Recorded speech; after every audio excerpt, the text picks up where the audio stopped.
आज से हजारों बरस कबल दजला व फरात के दरमियान एक बहुत बड़ी मगर बीमार कौम आबाद थी। ये था बाबुल, एक ऐसा जमीन का टुकड़ा कि जहां इल्म भी था, ताकत भी थी, दौलत भी थी, मगर हक नहीं था। उनका खुदा आसमान में नहीं महल में बैठा था, और वो नमरूद था जिसने खुदाई का दावा कर रखा था। मैं ही खुदा हूं। उसका दरबार सिर्फ शाही महल नहीं था, वो रियासत, मजहब और मईशत तीनों का मरकज था। नमरूद ने अपनी बादशाहत को खुदाई का दर्जा देने के लिए सिर्फ सियासी ताकत पर इक्तफा नहीं किया था, बल्कि मजहबी क़यादत और माशी निज़ाम भी उसने अपने कंट्रोल में रखा था। गल्ला, अनाज और मालियाती उमूर शाही खानदान के हाथों में ही थे। आम आवाम सिर्फ मेहनत करती थी और उनके रहमो करम पर जिंदगी बसर करती थी। पंडित और नजूमी आम तौर पर नमरूद की खुशामद में मसरूफ रहते थे। एक मर्तबा नजूमियों में से किसी एक ने नमरूद को ऐसी खबर दी कि वो अंदर से बिल्कुल हिल गया।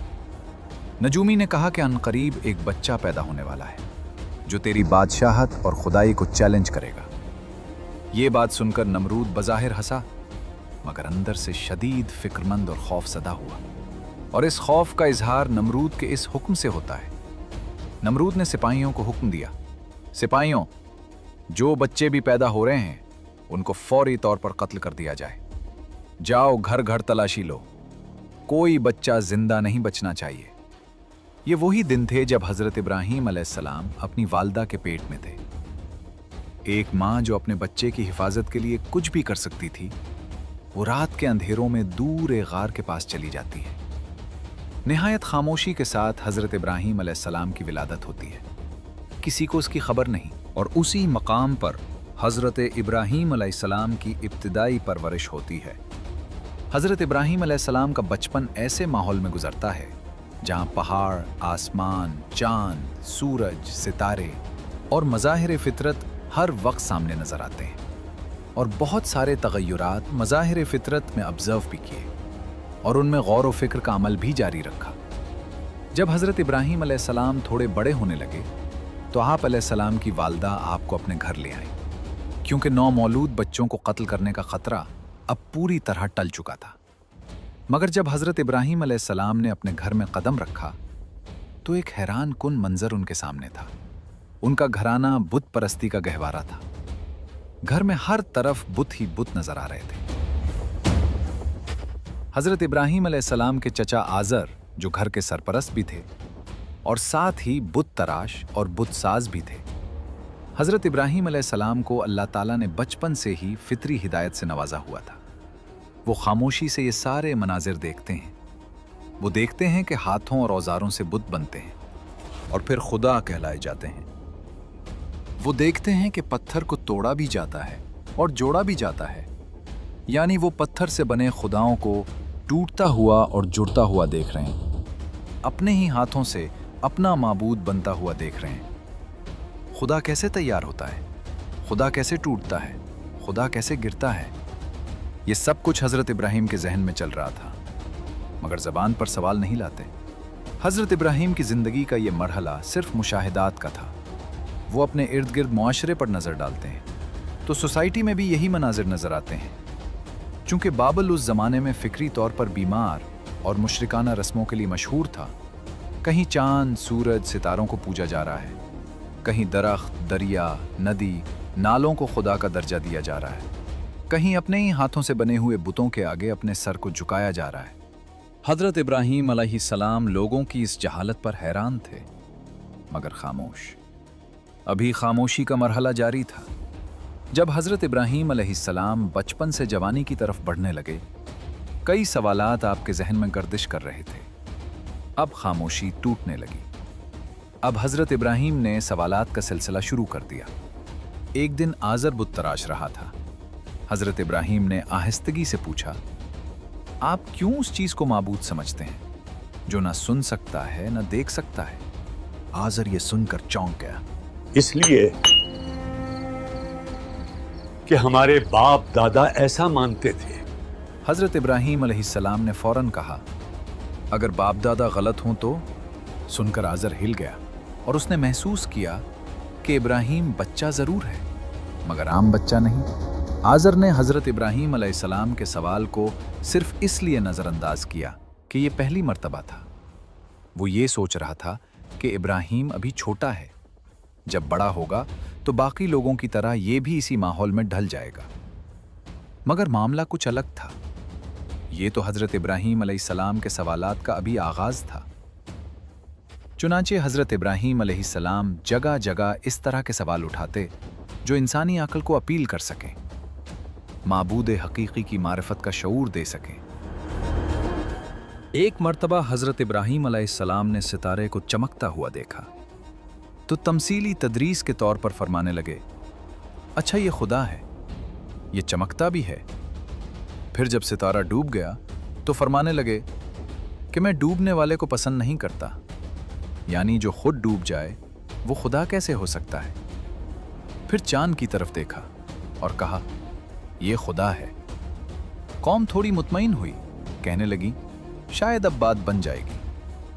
मगर चांद की रोशनी जब मध्यम होने लगी और चांद मान पड़ गया तो आपने कहा, ये क्या हो गया, इसकी रोशनी कहाँ चली गई, ये तो बिल्कुल मुतगय्यर हो गया।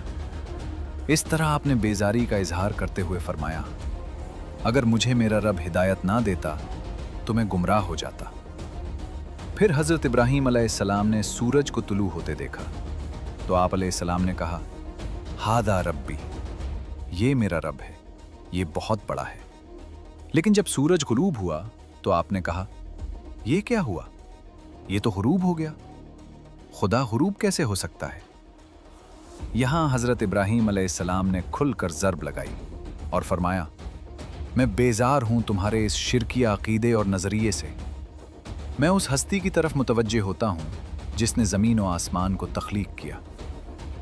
यहां ये बात समझ लेनी चाहिए कि हज़रत इब्राहीम अलैहिस्सलाम के इस अंदाज को जदीद इस्तिलाह में हाइपोथेसिस कहा जाता है, यानी किसी चीज़ को मफरूज़े के तौर पर जिक्र करना, क्योंकि हकीकत में हज़रत इब्राहीम अलैहिस्सलाम इन चीज़ों पर ईमान रखते ही ना थे और ना ही कोई भी नबी कभी शिर्क कर सकता है। ये सिर्फ मुनाज़राना उसलूब था, यानी किसी गलत नज़रिए को उसकी इंतहा पर ले जाकर रद्द करना। दरअसल हज़रत इब्राहीम अलैहिस्सलाम ये समझाना चाहते थे कि खुदा ना तो डूबता है, ना मान पड़ता है, ना गुरूब होता है। वो एवर प्रेजेंट और हय्युल क़य्यूम है, ना वक्त की गिरफ्त में है, न किसी मदार के ताबे है, न किसी कानून का पाबंद।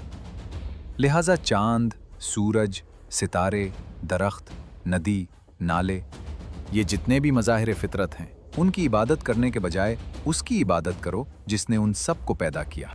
ये था वो पैगाम जो हज़रत इब्राहीम अलैहिस्सलाम ने अक़ली और फ़िक्री अंदाज में आम लोगों की फ़हम और समझ के मुताबिक पूरी हिकमत के साथ पेश किया।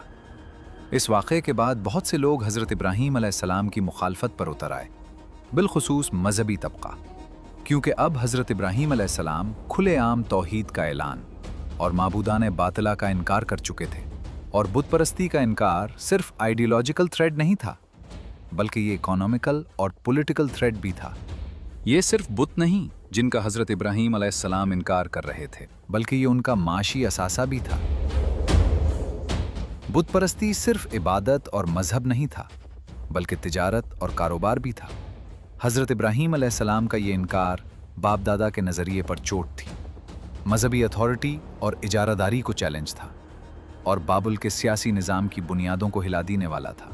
आज़र ने हज़रत इब्राहीम अलैहिस्सलाम को बुलवाया और धमकी दी, कहने लगा, क्या तुम हमारे माबूदों से रो गिरदानी करते हो? तुम अपने इस रवैये से बाज आ जाओ, वरना मैं तुम्हें संसार कर दूंगा। हज़रत इब्राहीम अलैहिस्सलाम की ज़िंदगी में फितरत, अक्ल और वही का हसीन इम्तिजाज नज़र आता है। इस कॉम्बिनेशन को मॉडर्न स्टडी में integrated model of human development कहा जाता है। अल्लाह ताला ने फितरत और अक्ल की सलाहियत हर इंसान को अता की है। वही का फैज़ान भी अंबिया किराम की विसातत से इंसानों तक पहुंचा है। अल्लाह ताला ने जितने अंबिया किराम भेजे वो अगरचे के मुख्तलिफ टाइम लाइन में थे, मुख्तलिफ इलाकों में थे, मुख्तलिफ अक़वाम में थे, मगर सबका पैगाम एक था। सबकी फ़िक्र और सबकी दावत तौहीद पर मबनी थी। ये महज कोई इत्तेफाक नहीं था, बल्कि रब्बानी हिदायत का एक तसलसल था। वरना दुनिया में जितने भी दानिश्वर आए, मुफक्किर और फलसफी आए, उनमें से कोई एक भी ऐसा नहीं जिसकी फिक्र दूसरे की फिक्र से इतनी मुताबिकत रखती हो। अगर अक्ल के नुमाइंदों से रहनुमाई हासिल की जाए तो सिर्फ मंजिल का तयन ही मुश्किल नहीं होगा, बल्कि सफ़र का आगाज़ भी मजहूल और मुबहम हो जाएगा। एक के नज़दीक जो हक है, दूसरे के नज़दीक वो बातिल है। एक का राइट, दूसरे का रॉन्ग है। ऐसी सूरत में हक और सच का मयार कभी मुतय्यन नहीं हो सकता। और अक्ल चूंकि हमेशा ताकत के साथ चलती है, इसलिए अक्ल के नज़दीक हक वही है जो ताकतवर को पसंद हो, खैर वही है जो ताकतवर को कबूल हो। और जहाँ जहाँ अक्ल हाकिम बनी, वहाँ वहाँ तज़ाद, इंतशार और जुल्म उभर कर आया। अल्लाह ताला ने अंबियाए कराम को इसीलिए भेजा ताकि अक्ल को सही जहत और सही रास्ता मुयस्सर आए। जिसने भी अंबियाए कराम की तालीमात से इन्हिराफ किया, वो तबाह बर्बाद हुआ।